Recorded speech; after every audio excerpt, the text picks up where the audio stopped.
오늘의 말씀은 출애굽기 14장 21절에서 31절 말씀입니다.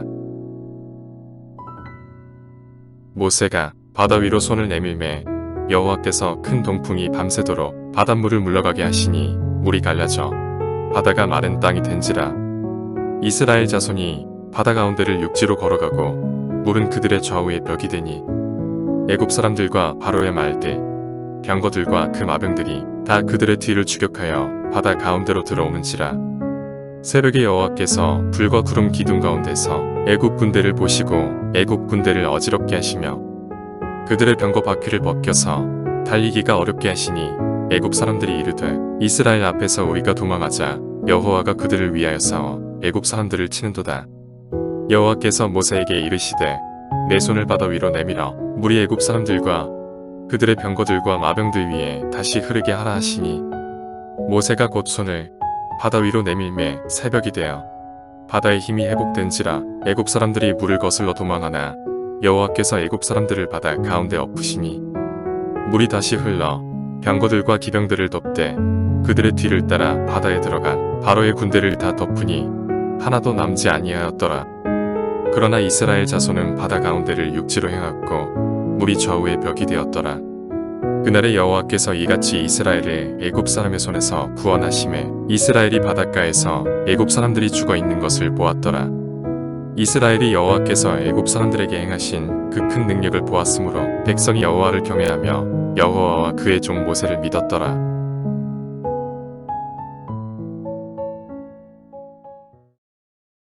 우리는 지난 시간에 하나님의 구름 장막이 애굽의 군대와 하나님 자녀 사이를 가로막는 것을 보았습니다. 하나님께서 이스라엘 백성을 보호하기 위해서 구름 장막을 보낸 것일 수도 있고 그런 의미를 볼 수도 있겠지만, 여러분, 우리가 지난 시간에 나누었던 것은 하나님께서 구름 장막을 보내셔서 더 이상 하나님의 자녀들이 세상으로 가지 못하도록 경계를 지으시고 막으셨다는 사실을 우리가 지난 시간에 깨닫게 되었어요. 우리는 한번 세상을 떠난 사람입니다. 우리는 다시 세상으로 돌아갈 수 없고 마귀의 자녀가 될 수 없고 우리의 뜻대로 사는 것이 아니라 이제 하나님의 인도를 받아 사는, 선이 그어진, 경계가 분명해진, 다시는 세상의 것을 취할 수 없는, 세상의 것을 취한다고 한들 아무런 기쁨과 은혜를 누리지 못하는 그런 존재로 변해버린 줄로 여러분 믿으시길 바랍니다. 우리는 이미 하나님의 구름 장막이 우리를 다시 세상으로 가지 못하게 막아버렸어요. 자, 그렇다면 어떻게 해야 할까요? 이제 앞으로 나아가는 방법밖에 없습니다. 앞으로 나아가야 하는데, 여러분, 이스라엘 백성이 지금 앞으로 나아가려고 보니 앞에 엄청나게 큰 일이 준비되어 있습니다. 바로 홍해라고 하는 넘을 수 없는, 해결할 수 없는 문제가 그들 앞에 딱 버티고 있는 거예요. 어쩌면 우리 성도들의 삶은 우리 주 예수 그리스도로부터 구원을 받은 이후에 모든 것이 잘 되고 평탄하고, 하나님께서 모세에게 약속하시고 이스라엘 백성에게 약속하실 때 분명히 내가 너희들을 끄집어내면 젖과 꿀이 흐르는 땅이라고 하는 환상적인 땅, 모든 것이 부요하고 풍성한 땅을 약속해 주셨어요. 한 번도 너희가 홍해 같은 큰 어려움을 만나게 될 것이라고 하는 경고가 없었어요. 한마디로 사기당한 거죠. 여러분, 우리가 하나님을 믿는데 자꾸 우리의 마음이 낙심되어지고 자꾸 쪼개져 버리는 이유, 하나님께서 내게 복을 주시고 젖과 꿀이 흐르는 땅이라고 하는 놀라운 비전을 주셨건만 그 땅은 보이지 않고 무엇이 우리의 현실을 가로막느냐? 바로 홍해라고 하는 큰 문제, 안타까움, 괴로움, 슬픔, 낙심, 좌절이 우리의 삶을 가로막고 나타났다는 것이죠.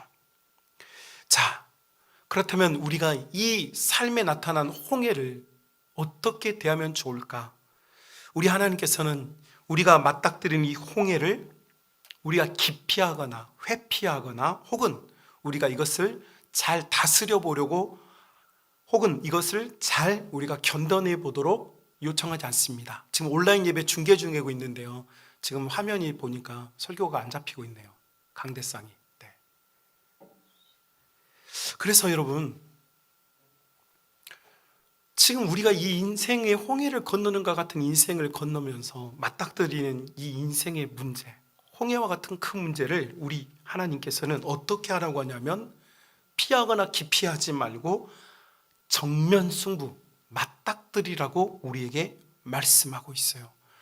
그래서 여러분, 모세에게 이스라엘 백성의 하나님께서 야, 너희가 잘 피해봐, 어려운 문제 너희가 잘 견뎌봐, 잘 이겨봐, 이렇게 말하지 않고요, 홍해 가운데 들어가라고 말해요. 한마디로 말하면 회피하지 말고 정면 승부하라, 이렇게 말씀하시죠. 여러분, 성도는요, 삶의 문제, 장애물을 만났을 때 회피하는 게 아니에요. 여러분, 우리 싫은 거 만나면 그냥 싫은 척 하지 않고 그냥 피해버리거나 그 어려움을 모면해 보려고 많은 생각을 하고 에너지를 쏟기도 합니다. 그러나 하나님 자녀들은 하나님께서 그렇게 하지 말고 정면으로 그 문제를 들이받아라, 이렇게 말해요. 여러분, 그래서 성도는 문제를 회피하는 자들이 아니라 그 문제 속으로 들어가도록 요청받은 사람들, 이 사람들이 하나님의 자녀들인 줄로 믿습니다.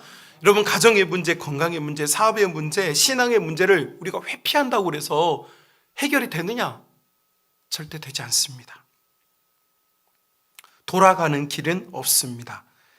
우리가 마주한 문제 속으로 들어가는 길만이 진정한 해답을 얻습니다. 자, 여러분, 그러면 우리가 맞닥뜨리는 우리의 문제들을 우리가 회피하지 않고 맞닥뜨리면, 홍해 속으로 들어가면 문제가 해결이 되느냐? 여러분, 그런데 무작정 이 홍해 속으로 들어가면 무슨 현상이 생기냐면 반드시 침몰당하여 죽습니다. 아니, 언제는 문제 속으로 들어가라면서요. 네, 들어가야 됩니다.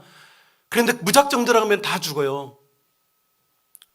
살아남을 자가 없어요. 이것을 잘 보여주는 사건이 마태복음 14장에서 예수님께서 제자들에게 갈릴리 바다를 건너라고 하세요.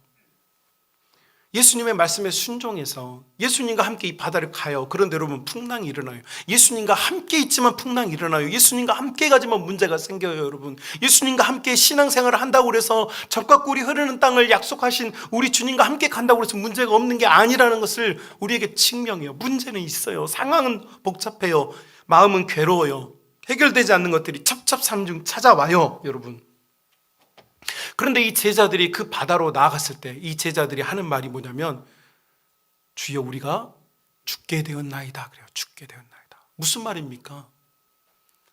무작정 바다로 나가는 사람, 무작정 홍해를 가는 사람, 무작정 내 문제 한번 싸워보겠다는 사람, 내 방식대로, 내 식대로, 내가 아는 상식선에서 내가 이 문제를 해결해 보겠다, 사람들과의 관계를 통해서 치료해 보겠다, 이 재정의 문제를 은행권과 해결해 보겠다, 우리 부모님의 건강의 문제를 병원과 해결해 보겠다라는 방식으로 그 문제를 접근하고 있다면, 여러분, 그 문제대에 함몰돼 버려요.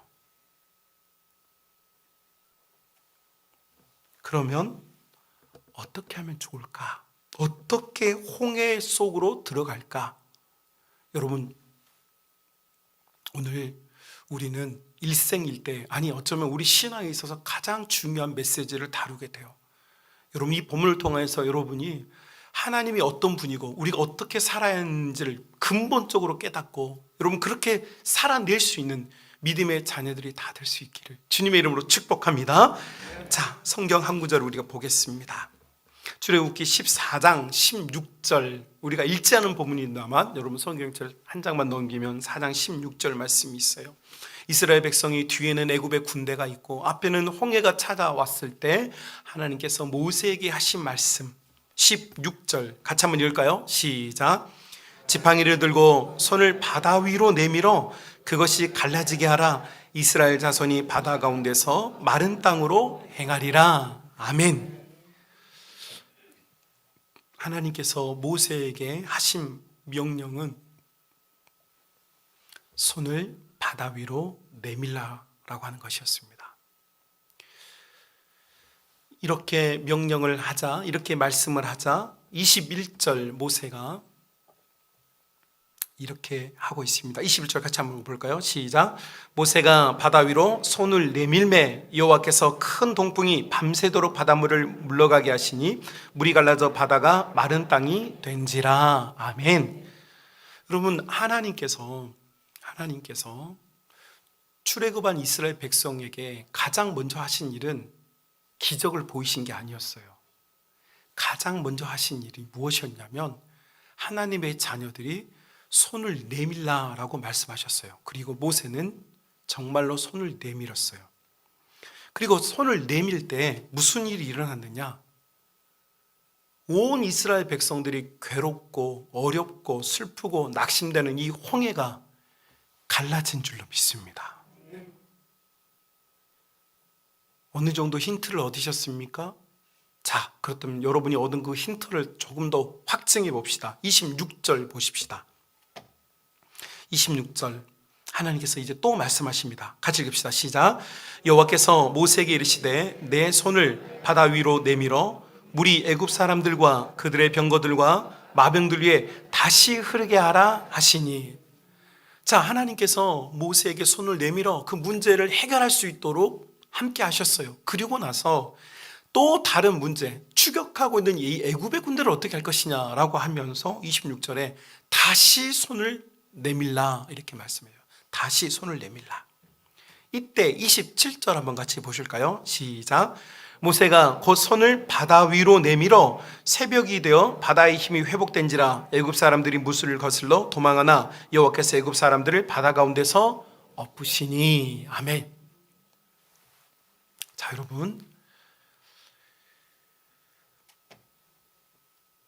하나님께서 앞이 캄캄한 너무 괴롭고 슬프고 낙심된 일을 만난 하나님의 자녀들에게 지금 뭘 하시느냐면 단순한 기적 하나를 보여주려고 하는 게 아니에요, 여러분. 하나님께서 지금 뭘 하시냐면 하나님의 나라가 어떠한지를 하나님이 친히 지금 보여주세요. 하나님의 나라는 어떤 나라느냐? 하나님의 나라는 하나님의 자녀가 손을 내밀면 하나님께서 그 손을 붙잡는 나라. 지금요, 애굽을 떠난 하나님의 자녀들을 구름 장막으로 막으셔서 너희는 세상으로 다시 돌아갈 수 없다. 너희는 세상의 방식으로 다시 살 수 없어. 나의 나라, 나의 백성, 나의 자녀들에게 이제 어떤 일이 일어나냐면 이제 나의 나라는 너희가 손을 내밀면 너희가 내가 손을 내밀라고 할 때 나는 너희의 손을 붙잡아주는 나라. 이게 나의 나라야. 이게 권능의 나라야. 이게 나의 하나님의 나라야 라고 우리 하나님께서 이스라엘 백성들에게 지금 알려주고 계세요.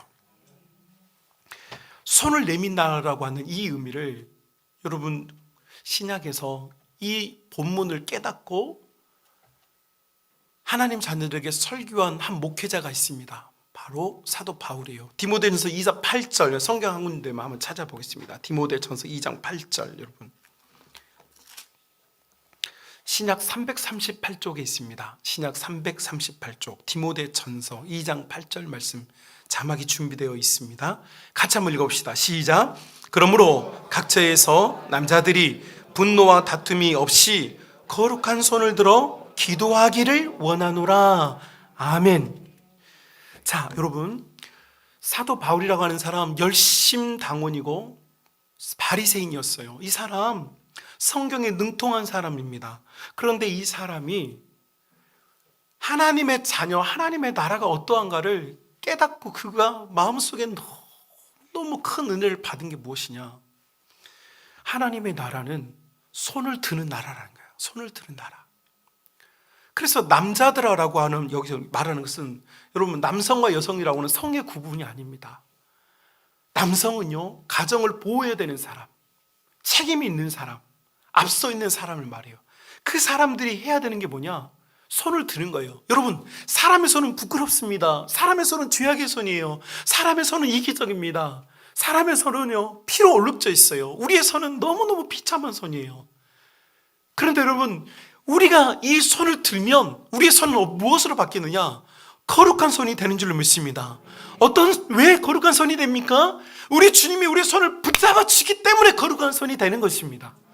피 묻은 그분의 손이 우리의 손을 붙잡아야 거룩한 손이 돼요. 그래서요 사도 바울이 깨달았어요. 모세에게 손을 내밀라고 했던 거 맞아. 하나님의 나라는 어떤 나라냐? 손을 내미는 나라. 주님이 내 손을 붙잡아 주는 나라, 이게 하나님의 나라구나. 여러분 이것을 확증할 수 있는 사건이 어디에 가면 있냐면 마태복음 5장, 6장, 7장에 가면 나와요. 예수님께서 설교하신 내용이 마태복음 5장, 6장, 7장에 나오는데 이걸 우리 소위 산상수훈이라고 그래요. 산 위에서 예수님이 가르치시고 설교하신 내용이에요. 자, 그런데 예수님께서 처음 설교 하나님 나라를 가르치면서 처음 포문을 연 것이 무엇이었느냐? 바로 복이었어요. 복.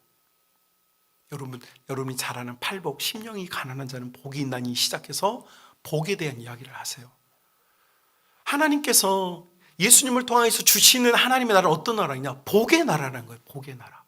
그리고 이 복의 나라는 여러분 그 다음에 등장하는 내용들이 뭐냐면 우리가 하나님의 복을 오해하고 있다는 거예요. 오해하고 있다.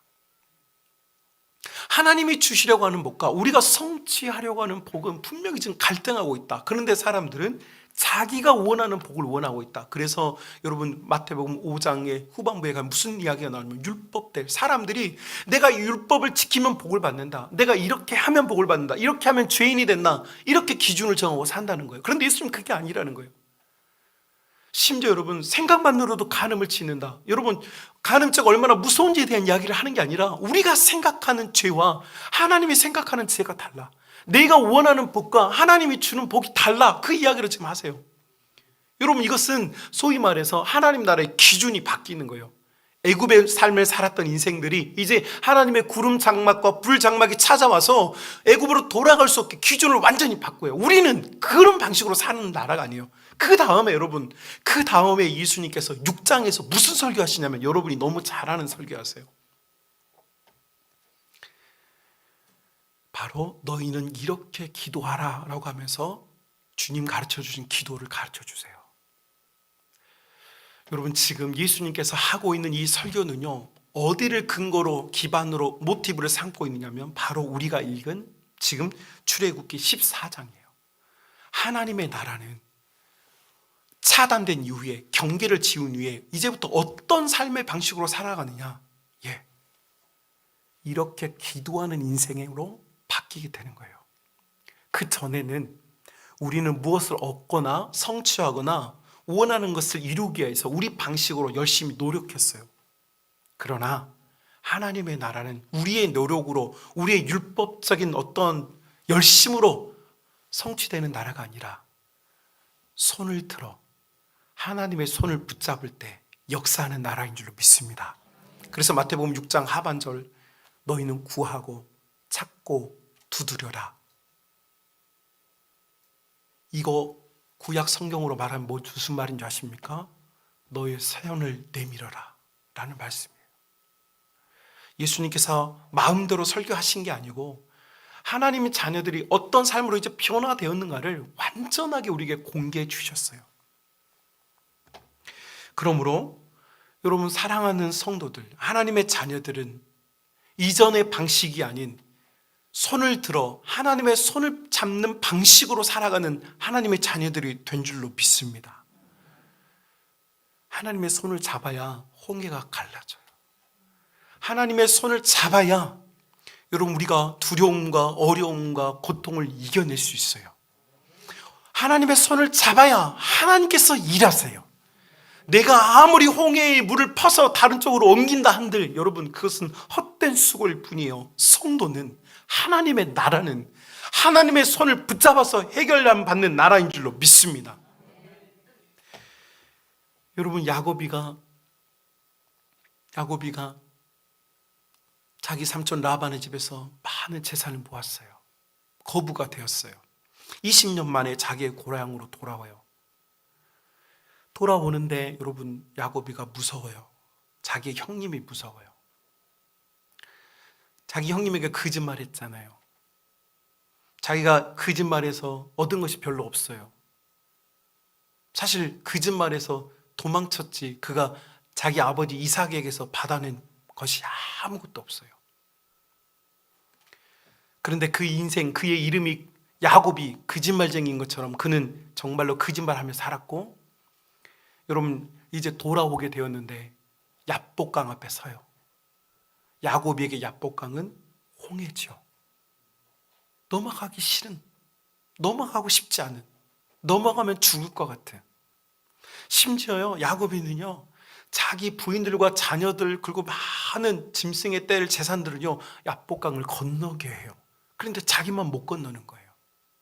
여러분요, 재밌는 게요, 사람들이요 다른 사람한테는 문제가 생기면요 기도하십시오, 기도하면 됩니다 라고 말하는데요, 나만 야복강을 못 건너가요. 다른 사람들은 기도하라고 말하지만 나는 그 기도의 강을 건너지 못해요. 두려워하면서 낙심해요. 심지어 내 자녀들도 보내고 재물도 보내고 다 보냈지만 나는 못 건너가요. 나는 그 강 앞에서 두려워해요. 그 홍해를 건널 수가 없어요. 그때 야곱이가 망설이고 밤을 맞아야 했는데 하나님께서 천사를 보내고, 여러분 성경 보면 참 재밌어요. 창세기 32장에 보면 야곱이가 자기의 이 죽음의 공포, 이 두려움의 공포에 휩싸여 있을 때 하나님이 보낸 천사가 뭘 하느냐?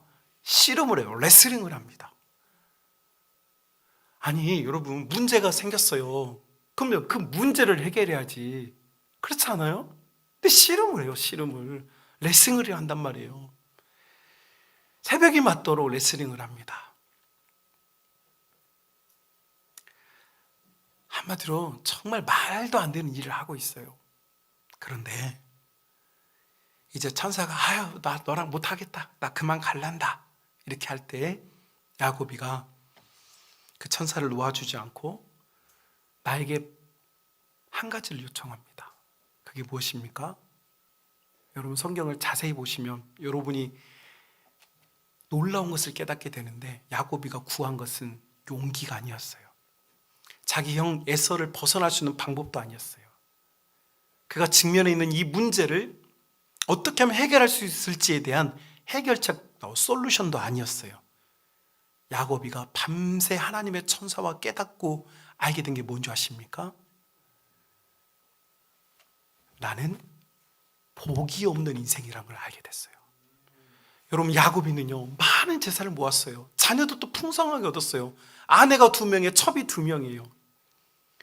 정말 많이 누리게 됐어요. 고생한 대가를 얻었단 말이에요. 육신의 삶에서 고생 20년 동안 고생한 대가를 얻었어요. 풍성해졌어요. 그런데 여러분 다시 그의 도양에 돌아올 때에 그가 하나님의 천사와 씨름하면서 깨닫게 된 게 뭔지 아십니까? 나는 복이 없는 인생이라는 거예요. 복이 없는 인생. 아니 겉으로 보기엔 여러분 복받은 인생 아닙니까? 땅을 많이 차지하게 됐고 좋은 아파트 몇 채를 가지게 됐고 자녀들도 잘 됐고 번성했고 모든 게 다 행복하게 됐는데 야곱이는 그날 밤에 안 거예요. 처음으로 알게 됐어요. 나는 복이 없는 인생이구나. 나 참 진짜 복이 없는 인생이구나. 왜 복이 없는 인생인 걸 알게 됐을까요? 여러분 야곱이가 그 천사를 놔주지 않으면서 하는 말이 나에게 복을 달라고 빌어요. 복을 달라고. 여러분 야곱이가 복이 없어서, 지금 야곱이가 물질에 복이 없었어가 아니에요. 야곱이는 진짜 깨달았어요.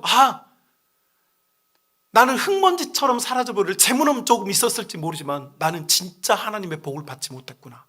그 복이 무엇이냐? 바로 하나님을 만나는, 하나님과 교통하는, 하나님 나라의 백성으로 살 수 있는 기도의 복이 없었던 거예요. 여러분 천사가 물어요. 네 이름 뭐냐? 나 야곱입니다. 제이콥이라고 하는 야곱의 뜻은요, 이름 뜻 자체가 한국말로 번역하면 거짓말쟁이지, 여러분 속이는 자 이렇게 되어 있지만 우리말로 직역하면 거짓말쟁이란 말이에요. 거짓말쟁이. 나 거짓말쟁이입니다. 나 속이고 사는 사람입니다. 나 이 재물 모으기 위해서 우리 삼촌도 속였고 다 속이고 삽니다. 나 그렇게 살아왔습니다. 나 살아남기 위해서 속이며 살아왔습니다. 내 인생이 속이는 자입니다. 여러분 우리도요 교회 예배당에 올 때요 다 말끔하게 하고 가요. 다 예쁜 옷 꺼내 입고요. 여러분 다 포장하고 오죠.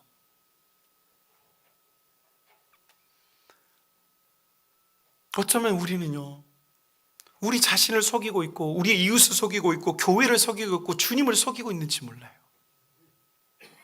속이는 게 별거 아닙니다. 뭐가 속이는 건지 아십니까? 말하지 않는 것이 속이는 겁니다. 여러분 우리 자녀들이 학교에서 무슨 큰 일이 있었어요. 근데 집에 와서 말을 안 해요. 여러분 그게 거짓말을 안 한 겁니까? 한 겁니까? 거짓말한 거예요. 왜요? 그 큰 일을 부모에게 말하지 않은 건요 그게 거짓말이에요. 여러분 하나님 자녀들은요 불기둥 구름 장막이요 가로막은 그 순간부터 우리는요 우리 주님에게 손을 내밀어서요 고백할 수 있도록 우리를 만드셨고 고백해야만 하나님의 자녀가 되는 거예요, 여러분. 근데 야곱이는 하나님께 고백하는 인생이 아니었어요. 열심히 세상을 살았고 열심히 여러분 힘을 모아 살았지만 하나님께 고백하지 않는 인생. 그래서 자기가 안 거예요. 난 복이 없구나. 그때 하나님의 천사가 야곱에게 뭐라고 그럽니까? 너 이름 이제 야곱이 아니, 너 거짓말쟁이 아니다. 왜 거짓말쟁이 아닙니까? 그날 밤에 야곱이는 깨달은 거예요. 자기가 복이 없다는 걸. 어떤 복이 없어요? 하나님과 교통하는, 하나님을 만나는, 하나님께 고백하는, 하나님에게 아래에 있는, 하나님에게 하소연하는, 하나님께 모든 속에 있는 것을 끄집어내는, 이걸 하지 않은 게 자기가 복이 없다는 걸 알았어요. 그래서 복을 달라고 그러는 거예요, 여러분. 그리고 하나님의 천사는 그에게 넌 이제 거짓말쟁이, 복이 없는 사람이 아니고 너는 이제 이스라엘, 하나님을 이긴 자, 하나님과 싸워서 이긴 자가 되었다. 여러분, 이게 하나님과 싸워서 이겼다는 말이 무엇입니까? 하나님이 야곱에게 져준다라는 말이에요. 여러분, 하나님과 싸워 이길 자가 어디 있어요? 그런데 하나님의 자녀가 나오면 우리 하나님은 자녀에게 져주신단 말이죠. 자녀들이 손을 내밀면 하나님 도와주세요, 하나님 나를 좀 불쌍히 여겨주세요라고 하나님이 손을 내밀면 우리 하나님은 어쩔 수 없이 져주는 분일 수밖에 없다는 거예요. 너는 나의 이스라엘이다. 나는 너에게 져주는 자이다. 네가 눈물의 자리에서, 고통의 자리에서, 억압의 자리에서, 답답함의 자리에서, 슬픔의 자리에서 네가 손을 내밀면, 네가 지금까지 죄를 짓고 과거가 엉망진창이었고 거짓말쟁이였고 아무것도 아니었을지 모르겠지만 네가 손을 내밀면 나는 너에게 져주겠다. 그래서 너는 나를 이긴 자이다. 사랑하는 우리 성만 가족 여러분, 믿음의 자녀 여러분, 지금 큰 홍해 앞에 계십니까? 답답함 앞에 있습니까? 여러분이 아무리 고민을 하고 답을 내어놓으려고 해도 답이 나오지 않을 것입니다. 그러나 여러분의 손을 내밀어 그 문제 앞에, 여러분 그 홍해 앞에 손을 내밀어, 아버지, 여러분 그 홍해가 어떻게 될지는 몰라요. 아무도 어떻게 될지 몰라요. 그 홍해를 하나님이 어떻게 하실지 몰라요. 어떤 방법으로 그것이 해결될지 몰라요. 우리는 알 수 없어요. 다만 자녀들이 할 수 있는 건 뭐냐? 그저 손을 내미는 것뿐이에요. 전능하신 내 아버지가 나를 불쌍히 여긴다. 나에게 져주시는 우리 아버지가 내 손을 붙잡아 주신다고. 여러분, 우리가 손을 내밀면 우리 하나님께서 그분의 영광과 그분의 능력과 그분의 권세로 하나님 자녀들 앞에 있는 홍해를 가르시고 뒤쫓아오는 애굽의 군대, 우리는 못 살게 굴고 우리의 마음을 어지럽게 하고 괴롭게 만들었던 그것도 그 바다에 하나님께서 다 잠재워 버리실 줄로 믿습니다. 여러분, 우리가 지금 살고 있는 이 세상에서 교회들과 성도들이 손을 내밀지 않는 모습을 보면 너무 안타깝습니다.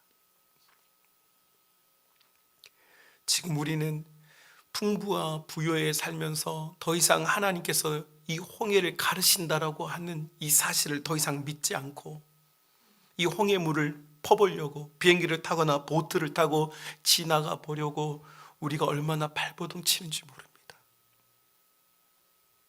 내 마음속에 있는 갈등과 어려움의 문제를 여러분 회피하면서 다른 걸 하면 좀 위로를 받을까 싶어서 빠져드는 것을 많이 봅니다. 지금 현재 우리나라 교보문고의 1위부터 10위에 있는 여러분 책들을 제가 쭉 둘러보니까 그 책의 제목들이 다 뭔 줄 아십니까? 넌 지금 잘하고 있다. 너 지금 잘하고 있으니까 받아들여라. 내버려 두어라. 여러분, 사람들을 위로하는 책이 넘쳐나요. 그리고 한국 사람들은 지금 그런 책을 사서 보며 읽고 있어요. 이게 무엇을 말하는 줄 아십니까? 교회들과 성도들이, 우리 한국 사람들이 자기가 헤쳐나가야 될 이 문제를 도외시하고 회피하고 난 지금 괜찮다라고 하는 마귀의 체면을 듣고 있는 겁니다. 난 지금 괜찮대요. 아니요, 여러분, 우리 안 괜찮습니다. 지금 여러분, 우리 지금 안 괜찮아요. 여러분, 우리를 정말 집어삼키려고 하는 사도 베드로가 그렇게 강력하게 여러분 무서운 단어를 쓰면서 우는 사자와 같이 집어삼키려고 하는 애굽의 군대와 우리의 신앙을 완전히 부서뜨리려고 하는 그 세력이 우리를 지금 맹렬하게 추종하여서 그의 악의 속에 우리가 지금 들어가기 일보 직전이에요. 또 삶에 우리가 마음으로 해결되지 않는 혹은 삶에서 해결되지 않는 이 홍해 때문에 여러분 우리가 죽게 되었어요.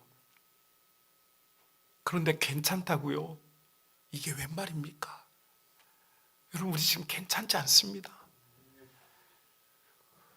우리 지금 편안한 거 아닙니다. 여러분, 예루살렘 성이 멸망하기 직전에 예레미야에게 하나님 말씀하셨어요. 화로다, 화로다. 이 성이 지금 망하게 되었는데 여러분, 하나냐와 같은 거짓 선지자들이 외쳤어요. 이 성은 하나님이 지켜주신다. 이 성 괜찮다. 하나님이 내 아버지고 하나님이 우리 이스라엘 백성의 아버지시니까 우리는 함락되지 않는다. 바벨론에게 지지 않는다. 여러분, 사람들이 거짓 위장을 말했어요. 다 괜찮대요. 여러분, 마귀가 여러분에게 괜찮다고 말하고 세상이 여러분에게 지금 괜찮다고 말하는데 지금 괜찮은 상황이 아니에요. 아닙니다. 여러분, 우리가 지금 기도의 자리가 사라져버렸고 손을 내미는 믿음이 사라졌는데 어떻게 괜찮을 수가 있겠어요? 괜찮지 않아요. 지금 우리 그냥 아무 일 없었다는 듯이 담담하게 하루를 살고 있는 이 비참함을 왜 우리가 깨닫지 못합니까? 우리 지금 괜찮지 않습니다. 여러분, 결국 예루살렘 성은 괜찮다고 말하는 선지자들 때문에 망했어요. 우리는 지금 괜찮지 않기 때문에 손을 내밀어야 될 줄로 믿습니다. 사랑하는 우리 성만 가족 여러분, 믿음의 가족 여러분, 지금이 손을 내밀어야 될 때입니다. 지금이 주님 내 손을 붙잡아 주십시오. 주님 내 믿음을 붙잡아 주십시오. 우리 가정과 우리 교회를 붙잡아 주십시오라고 지금이 내밀어야 될 때예요.